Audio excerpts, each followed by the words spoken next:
Hi friends, എല്ലാവർക്കും Diaz tasty കിച്ചണിലേക്ക് സ്വാഗതം. നമ്മൾ ഇന്ന് ഒരു സാമ്പാറാണ് തയ്യാറാക്കുന്നത്.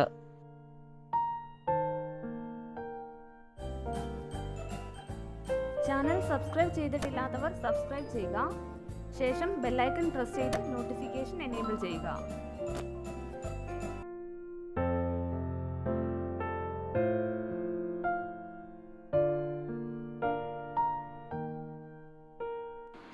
ആദ്യം നമുക്ക് സാമ്പാറിനായിട്ട് ഞാൻ ഇന്ന് എന്തൊക്കെ വെജിറ്റബിൾസ് ആണ് എടുത്തിരിക്കുന്നത് നോക്കാം. 6 വെണ്ടയ്ക്ക എടുത്തിട്ടുണ്ട്, 1 മുരിങ്ങയ്ക്ക, 3 ക്യാരറ്റ്, 1 പച്ചയേത്തയ്ക്ക, 1 ചെറിയ കഷ്ണം മത്തങ്ങ, 3 തക്കാളി, 1 കത്രിക്ക, 1 സവാള, 3 പച്ചമുളക്, 2 ഉരുളക്കിഴങ്ങ്, 1 ചെറിയ കഷ്ണം ചേന. ഇനി നമുക്ക് ഈ വെജിറ്റബിൾസ് ഒക്കെ ഒന്ന് കട്ട് ചെയ്തെടുക്കാം. എല്ലാം ഒരേ വലുപ്പത്തിലുള്ള കഷ്ണങ്ങളാക്കി വേണം കട്ട് ചെയ്യാൻ. ഈ വെജിറ്റബിൾസ് ഒക്കെ ഞാൻ മീഡിയം സൈസിലുള്ള ചതുര കഷ്ണങ്ങളാക്കി കട്ട് ചെയ്തെടുത്തിട്ടുണ്ട്. ഇത്രയും വെജിറ്റബിൾസ് മാത്രമേ യൂസ് ചെയ്യാവൂ എന്നൊന്നുമില്ല. നമ്മുടെ കയ്യിലുള്ള വെജിറ്റബിൾസ് നമുക്ക് സാമ്പാറിന് വേണ്ടിയിട്ട് എടുക്കാവുന്നതാണ്. ആദ്യം ഞാൻ ഈ വെജിറ്റബിൾസ് വേവിക്കുമ്പോൾ വെണ്ടയ്ക്ക, തക്കാളി, മുരിങ്ങയ്ക്ക, കത്രിക്ക എന്നിവ ചേർക്കുന്നില്ല.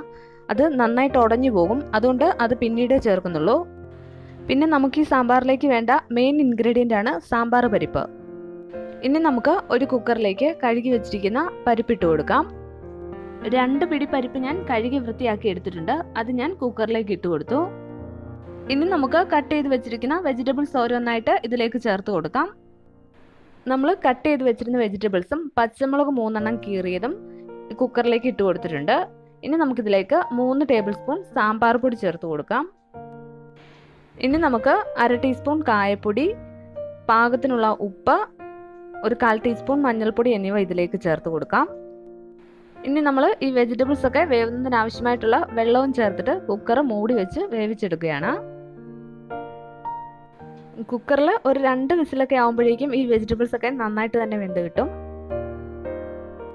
ഇനി നമുക്ക് ഈ കുക്കർ ഒന്ന് മൂടി വെച്ചിട്ട് വെജിറ്റബിൾസ് ഒക്കെ വേവിച്ചെടുക്കാം. 2 വിസിലടിച്ചു. ഇതിൻ്റെ പ്രഷറൊക്കെ പോയിട്ട് നമ്മളിപ്പോൾ കുക്കർ തുറന്നിട്ടുണ്ട്. വെജിറ്റബിൾസ് ഒക്കെ വെന്തിട്ടുണ്ട്, പക്ഷെ വെന്ത് ഉടഞ്ഞു പോയിട്ടൊന്നുമില്ല. ഇപ്പം ഞാനിത് മറ്റൊരു പാനിലേക്ക് മാറ്റിയിട്ടുണ്ട്. ഫ്ലെയിം ഓൺ ചെയ്തിട്ട് ഇതൊരു മീഡിയം ഫ്ലെയിമിൽ ഇട്ടിട്ടുണ്ട്. നമ്മുടെ വെജിറ്റബിൾസ് ഒക്കെ വെന്തിട്ടുണ്ട്, പക്ഷേ വെന്ത് ഉടഞ്ഞു പോയിട്ടൊന്നുമില്ല. ഇനി നമുക്ക് നമ്മൾ മാറ്റി വെച്ചിരിക്കുന്ന ബാക്കി വെജിറ്റബിൾസ് ഇതിലേക്ക് ചേർത്ത് കൊടുക്കാം.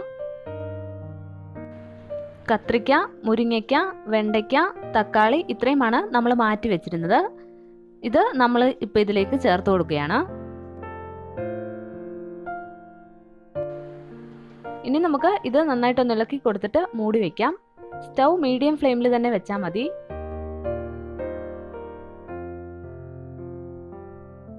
ഈ വെജിറ്റബിൾസ് ഒക്കെ ഒന്ന് വാടി വരുമ്പോഴേക്കും നമുക്കിതിലേക്ക് പുളിവെള്ളം ചേർത്ത് കൊടുക്കാം. ഒരു ചെറിയ നെല്ലിക്കയുടെ വലുപ്പത്തിലുള്ള വാളംപുളി നമ്മൾ വെള്ളത്തിലിട്ട് പിഴിഞ്ഞെടുത്തതാണ്. ഇനി ഇത് നന്നായിട്ട് ഇളക്കി കൊടുത്തിട്ട് നമുക്ക് മൂടി വയ്ക്കാം.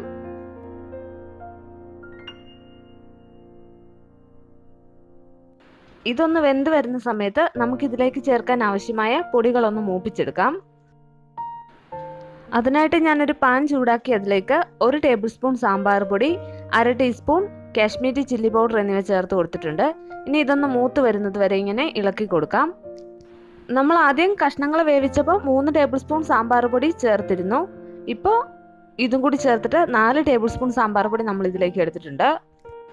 ഇനി നമ്മുടെ സാമ്പാറിലേക്ക് ഈ പൊടിയും കൂടി ചേർത്തിട്ട് നന്നായിട്ടൊന്ന് ഇളക്കി കൊടുക്കാം. അതിനുശേഷം നമുക്കിതിലേക്ക് 1/2 ടീസ്പൂൺ കായപ്പൊടി കൂടി ചേർത്ത് കൊടുക്കാം. നമ്മൾ ആദ്യം കഷ്ണങ്ങൾ വേവിച്ചപ്പോഴും കുറച്ച് കായപ്പൊടി ചേർത്തിട്ടുണ്ടായിരുന്നു. ഇനി ഇത് നന്നായിട്ടൊന്ന് ഇളക്കി കൊടുത്തിട്ട് നമുക്ക് മൂടി വെക്കാം. നമ്മുടെ കഷ്ണങ്ങളൊക്കെ വെന്തിട്ടുണ്ട്, അതുകൊണ്ട് തന്നെ നമുക്ക് സ്റ്റൗ ഓഫ് ചെയ്യാം. ഇനി നമുക്കിതിലേക്ക് കടുക് താളിച്ചൊഴിക്കാം. അതിനായിട്ട് നമ്മൾ ഒരു പാൻ വെച്ചിട്ടുണ്ട്. പാനിലേക്ക് നമുക്ക് കുറച്ച് വെളിച്ചെണ്ണ ഒഴിച്ചു കൊടുക്കാം. എണ്ണ ചൂടായി കഴിയുമ്പോൾ നമുക്കിതിലേക്ക് 1/2 ടീസ്പൂൺ കടുക് ഇട്ട് കൊടുക്കാം. കടുക് പൊട്ടി കഴിയുമ്പോൾ നമുക്കിതിലേക്ക് ചുവന്നുള്ളി അരിഞ്ഞതിട്ട് കൊടുക്കാം. ഒരു 4 ചുവന്നുള്ളി ഞാൻ ചെറുതായിട്ട് അരിഞ്ഞെടുത്തിട്ടുണ്ട്. ഇനി നമുക്കിതിലേക്ക് വറ്റൽമുളക്, കറിവേപ്പില എന്നിവ ചേർത്ത് കൊടുക്കാം. ഞാൻ 3 വറ്റൽമുളക് മുറിച്ചെടുത്തിട്ടുണ്ട്. 2 തണ്ട് കറിവേപ്പിലയും എടുത്തിട്ടുണ്ട്. ഇനി ഇതൊന്ന് മൂപ്പിച്ചിട്ട് നമുക്കിത് നമ്മുടെ സാമ്പാറിലേക്ക് ഒഴിച്ചു കൊടുക്കാം. നമ്മുടെ സാമ്പാർ റെഡി ആയിരിപ്പുണ്ട്. നമ്മൾ അതിൻ്റെ ഫ്ലെയിം ഒക്കെ ഓഫ് ചെയ്ത് വെച്ചിരുന്നതാണ്. കഷ്ണങ്ങളൊക്കെ പാകത്തിന് വെന്തിട്ടുണ്ട്. ഇനി നമുക്കിതിലേക്ക് താളിച്ചത് കൂടി ഒഴിച്ചു കൊടുക്കാം.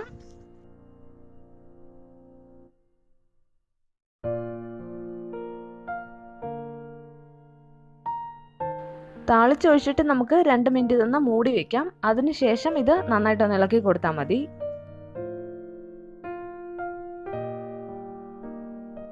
രണ്ട് മിനിറ്റ് കഴിഞ്ഞിട്ടുണ്ട്. ഇനി ഞാൻ മൂടി തുറന്ന് ഇത് നന്നായിട്ടൊന്ന് ഇളക്കി കൊടുക്കുകയാണ്. സാമ്പാർ നന്നായിട്ട് കുറുകിയിട്ടുണ്ടെന്നുണ്ടെങ്കിൽ നമ്മൾ കുറച്ച് ചൂടുവെള്ളം വേണം ഇതിലേക്ക് ചേർക്കാൻ. തണുക്കുമ്പോൾ ഇത് കുറച്ചുകൂടി ഒന്ന് കുറുകും. നമ്മുടെ സാമ്പാർ റെഡി ആയിട്ടുണ്ട്. ഈ രീതിയിൽ ഇതെല്ലാവരും ഒന്ന് ട്രൈ ചെയ്ത് നോക്കുക. റെസിപ്പി ഇഷ്ടമായെങ്കിൽ ചാനൽ സബ്സ്ക്രൈബ് ചെയ്യാനും വീഡിയോസൊക്കെ ഷെയർ ചെയ്യാനും മറക്കരുത്. Thank you.